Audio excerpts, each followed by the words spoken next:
Jean Giono, la lettre aux paysans sur la pauvreté et la paix.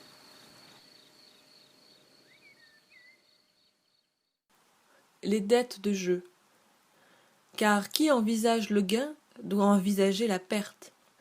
Ça n'est pas marqué dans le prospectus, mais si vous réclamez après, on vous dira « Voyons, ça allait de soi ».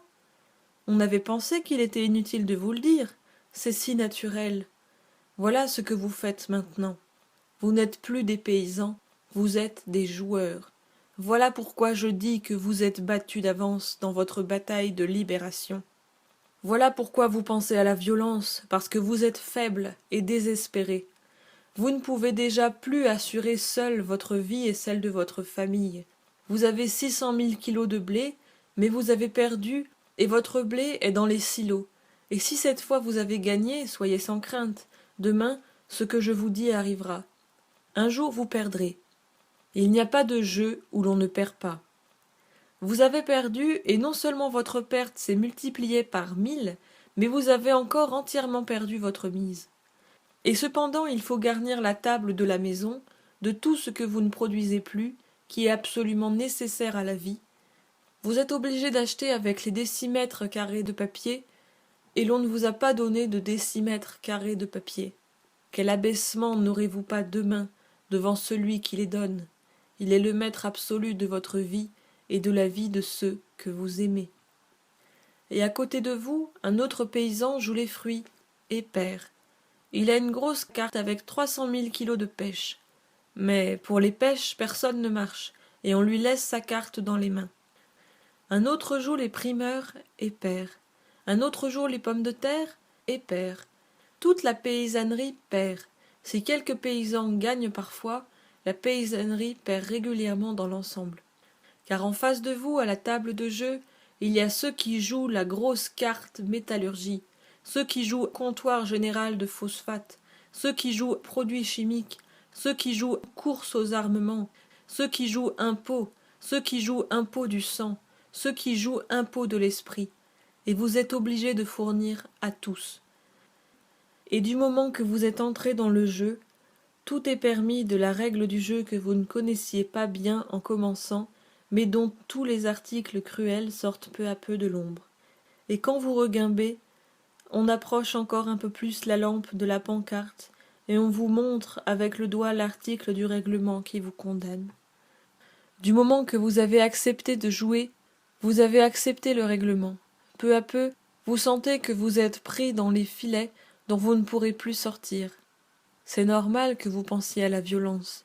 Il semble bien que ce soit le dernier espoir de vous libérer. La guerre. Car il y a en face de vous le partenaire qui joue la carte guerre, l'État, le gouvernement, le chef enfin qui abat brusquement son jeu sur la table. C'est la guerre. C'est l'atout qui rafle tout. Vous avez joué jusqu'à votre chemise, vous avez joué jusqu'à votre corps, vous avez joué vos enfants. Donnez, donnez tout. Ici, c'est comme dans les tripots. La dette de jeu est sacrée. C'est la guerre, payez, donnez tout. Vous avez tout perdu. Vous vous rendez brusquement compte que vous allez donner tout ça pour rien. Tant pis, vous avez joué et vous avez perdu, payez. Plus rien n'est à vous, même pas vos mains. Marchez. On n'a même pas besoin de vous expliquer les raisons de cet abattoir vers lequel on vous pousse avec vos enfants. Vous appartenez corps et bien aux gagnants. C'est sacré. Les musiques militaires sonnent en fanfare, l'article du règlement qui le proclame. Aux armes, citoyens. Je trouve ce déroulement de fait extrêmement logique. J'ajoute que je ne suis plus du tout disposé à défendre la paix au profit d'hommes qui ne cessent de rendre ainsi la guerre logique et raisonnable. Il ne suffit pas d'être pacifiste, même si c'est du fond du cœur et dans une farouche sincérité. Il faut que le pacifisme soit la philosophie directrice de tous les actes de votre vie. Toute autre conduite n'est que méprisable lâcheté. Avilissement du paysan.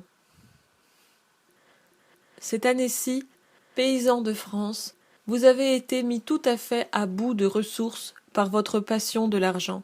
L'enjeu de vos produits qui s'entassent sur la table est en train d'appeler par ses richesses la carte maîtresse entre les mains de quelques joueurs. Vous sentez venir la guerre. Vous savez quelle est votre propre destruction. Vous n'osez déjà plus regarder ni vos enfants, ni vos vergers sous l'ombre grandissante de la menace. Je sais que vous êtes des pacifistes du fond du cœur, mais en cette année de 1938, les successives faillites de votre jeu vous ont placé presque entièrement entre les mains d'un maître. Vous dépendez de l'État et de l'argent de l'État. Vous ne savez même plus que le blé se mange. Vous venez, cette année-ci, de faire les pires bassesses pour que l'État vous achète une partie de ce blé que la maudite abondance des temps a déversé dans vos greniers.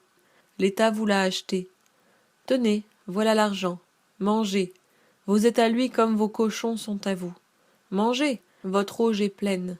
Mais lui, que va-t-il faire de votre blé? L'État n'a pas de bouche.